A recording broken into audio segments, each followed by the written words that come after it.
ఎవరు చెప్పారో తెలియదు కానీ వాళ్ళు వెళ్ళి రైడ్ చేసినప్పుడు వెంటనే వారు ఆ కంగారులో ఆ మెరిట్ ఎవరికైతే ఉందో, లేకపోతే మార్కులు మంచిగా ఎవరికైతే వచ్చినా వాళ్ళు కూడా జాబ్ వేయడం ప్రారంభించినప్పుడు ఈయనకి ఒక జాబ్ అందులో వాళ్ళు వేశారు.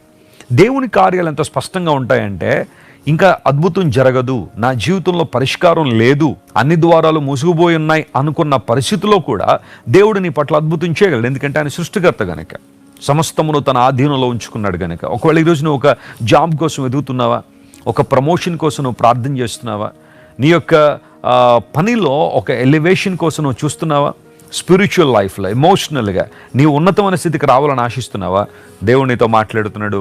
మునుపటి కంటే అధికమైన మేలు చేయగలిగే శక్తిగల దేవుని నువ్వు ఆరాధిస్తున్నావు కాబట్టి ఖచ్చితంగా నీ జీవితంలో ఉపకారాలు జరుగుతాయి.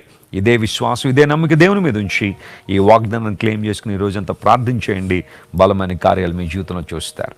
ప్రార్థన.